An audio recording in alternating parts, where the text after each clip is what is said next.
Let's take a look at what the charts are telling us about the markets right now. Joining us is Katie Stockton, Fairlead Strategies, a founder and managing partner and a CNBC contributor. It's probably rebounded faster and further than even you were thinking, I guess, Katie, at this point.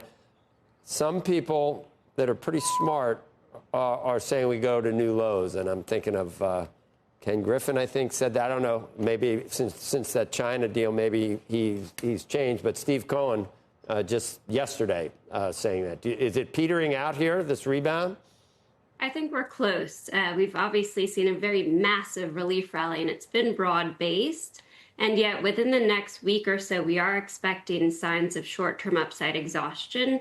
And that is from the DeMark indicators that are very widely used amongst the folks that you mentioned, in fact. So we are looking for short-term exhaustive indications here in the very near term. And that goes not only for the S&P 500, the NASDAQ 100, but also the ratios of things like growth to value, technology to the broader market. So the areas that have exhibited upside leadership during the relief rally should now flip very quickly to exhibiting downside leadership. So we are in that camp where we could see a new low relative to the April low. And we say that because on the monthly charts, there's been a really significant loss of long-term upside momentum. And we still have those counter trend signals that we've been talking about for a while, since November, December, that are active through about year end. So we think that we're in the midst of a bear market cycle and that this is a violent but very welcome relief rally. Yikes. So new lows on the S&P that's frightening enough, but on the NASDAQ, which is in a bull, or was up 24% or something from the lows. So that would be a turnaround. That would be a loss of how much in the NASDAQ to hit new lows, Katie? Yeah, I mean, definitely more than double digits for sure. And so with that kind of decline, obviously people want to think about managing risks. So we're very, sort of attuned to the short-term metrics. What we're watching for specifically are for the moving averages, like the 20-day moving averages to roll over. That's usually an indication to reduce your exposure. When the stochastics, which measure overbought, oversold readings, roll over, that's another indication. When the VIX comes off of its lows meaningfully, that would be another risk metric. So those are the triggers in our work to reduce exposure. So we're getting close to that. And we'd start with the higher beta stocks that have driven the relief rally.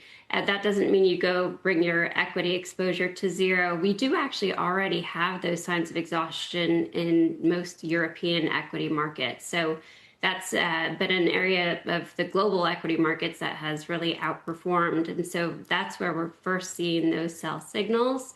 And because the support levels are now so far away, even initial support for the S&P 500 is now about 6% below current levels, which doesn't create a great risk reward, with final resistance about 4% above. So we're in the situation where there's a good amount of room to support.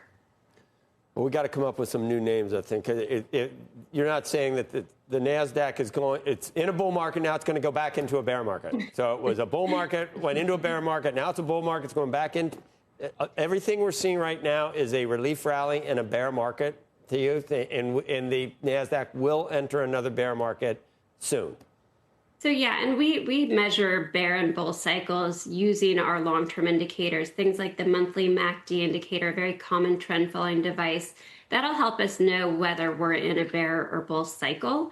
We do believe that we're in a secular bull trend, so that's the good news. On the back of this bear cycle, we should have this great buying opportunity, and we expect that to occur sometime this year.